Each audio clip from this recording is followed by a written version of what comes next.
मैंने पढ़ लिया, मैंने पढ़ लिया, मैंने पढ़ लिया। क्या है उसमें बताओ। मैं बता रहा हूँ ना, मैं बता रहा हूँ ना आपको।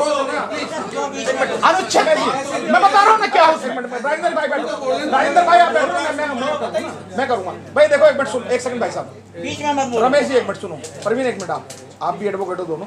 अगर ये भानु प्रताप जी हमारे भाई हैं, एडवोकेट है, अपनी बात रख रहे हैं, इसके बाद आप 1 मिनट लेना ना, आप इनको काउंटर करना, आपको समय देंगे, कोई दिक्कत नहीं है, बीच में नहीं। आम आदमी कोई कुछ भी कहे ठीक है, ही इज एन एक्सपर्ट। अरे तो सुनने दो उनका भी, अब तो एक्सपर्ट की सुनने दो, आप काउंटर करना ना, प्लीज प्लीज। अब ऐसे डिस्कस नहीं।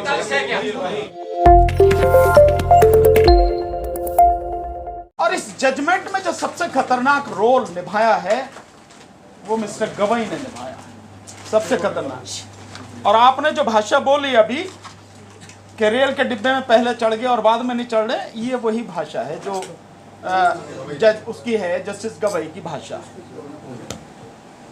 मैं मानता हूं साथियों, जो कल बंद का आह्वान है, हम लोगों से ये गलती हुई है, मैं इसे एक्सेप्ट कर रहा हूं, अपनी तरफ से कर रहा हूं, बाकी आप करो ना करो। हमसे ये गलती हुई है कि 9 तारीख के आंदोलन के बाद हमें तुरंत इस पर बैठना चाहिए था और फैसला लेना चाहिए। हमने फैसला नहीं लिया, और अब जब सर पे आ चुकी है सारी चीज, अब हम यहां बैठे हैं।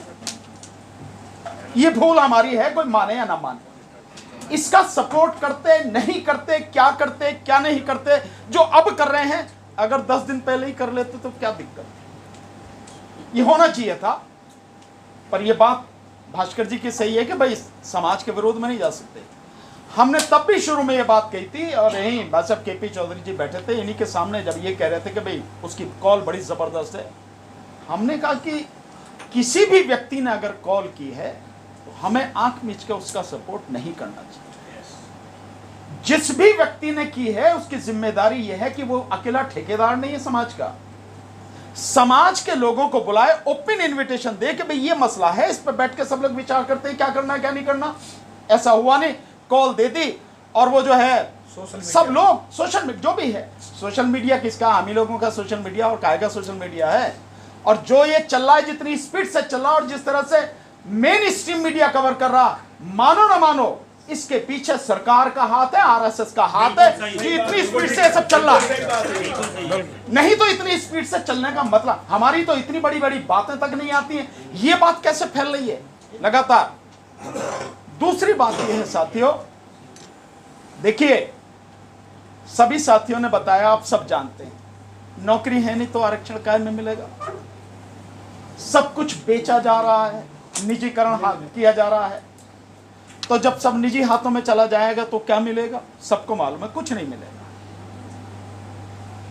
होनी बहस ये चाहिए थी, या मैं ये मानता हूं कि शायद अब वो समय आ गया है, नहीं है तो हमें अभी से करना चाहिए कि अब ये फाइनली डिसाइड हो हम अपना हक पूरी तरह से कैसे लें और इनसे कैसे लड़ें इकट्ठे होके। जो रिजर्वेशन 75 साल में मुश्किल से 10 या 11% पूरा है, वो 11 साढ़े 10, तो बाकी जो हमारा 12% रिजर्वेशन है वो कहां है।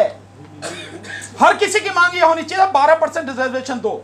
और मैं कहता हूं एक कदम और आगे बढ़ के कहो, सुप्रीम कोर्ट जो ये चाल चल रही है सरकार के कहने पर, और सरकार उसको सपोर्ट कर रही है, ये जो सारी चीजें हो रही हैं, अगर वाकई में सरकार इतनी चिंतित है तो 2 काम उसको करने चाहिए। एक, पहले ये 12% पूरा करे, और इस 12% में जो लगता है सरकार को कि भाई जाटव समाज या चमार समाज या धोबी समाज या जो भी समाज है इनको मिल गया, उनको रोको, अभी बाकी को दो। आप 1200 जातियां हैं, एससी और एसटी में 1200 जातियां हैं।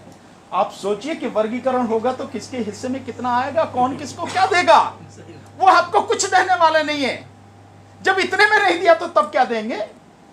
बात ये है, ये जो साजिश है हमें इसको नाकामयाब करना है, और उसके लिए हमें यहां से कॉल, मेरी 2 सुझाव हैं।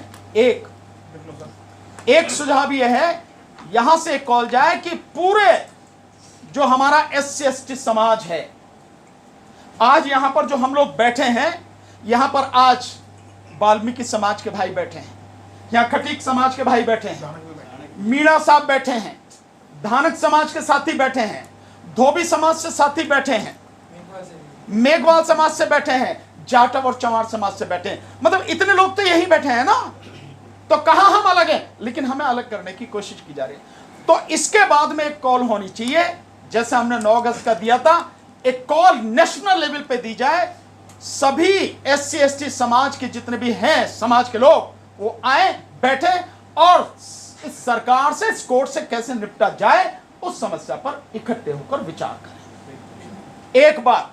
दूसरी बात होनी चाहिए, जैसे अभी आपने बताया कि लगभग 1.5 लाख साथी जो हैं, जो बैंकों में सर्विस करते थे, हमारे सुपर क्लास के भाई, उनको जो है पक्का किया गया।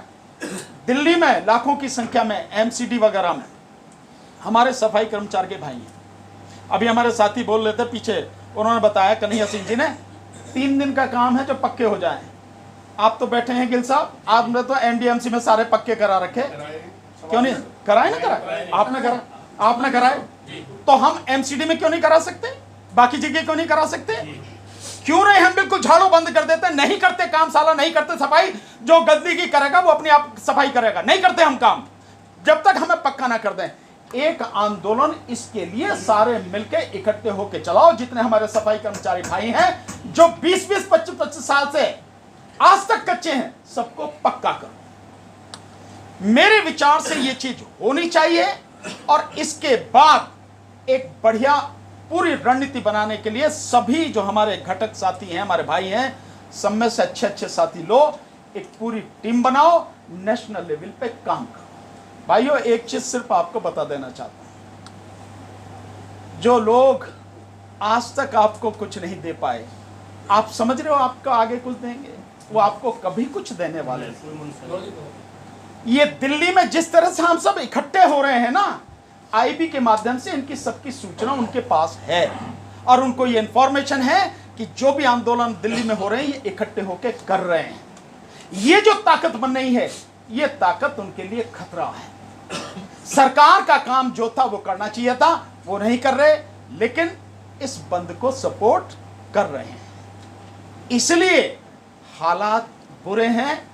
हमारी तरफ से ये मैसेज जाना चाहिए, हम सब एक हैं। किसी हालत में ये जो वर्गीकरण, उपवर्गीकरण किया गया है, हम इस उपवर्गीकरण के समर्थन में नहीं हैं। और साथियों, आप कह रहे संविधान, ये पूरी तरह से संविधान के विरुद्ध है। संविधान में, संविधान के विरुद्ध इस, मैं बता रहा हूं ना, संविधान के विरुद्ध है। आप क्यों इस बात से परेशान हो रहे हैं रमेश जी? परेशान कर रखा है इसलिए हो रहे हैं, बता रहे हैं ना, बताइए। हल बता रहे हैं ना आपको।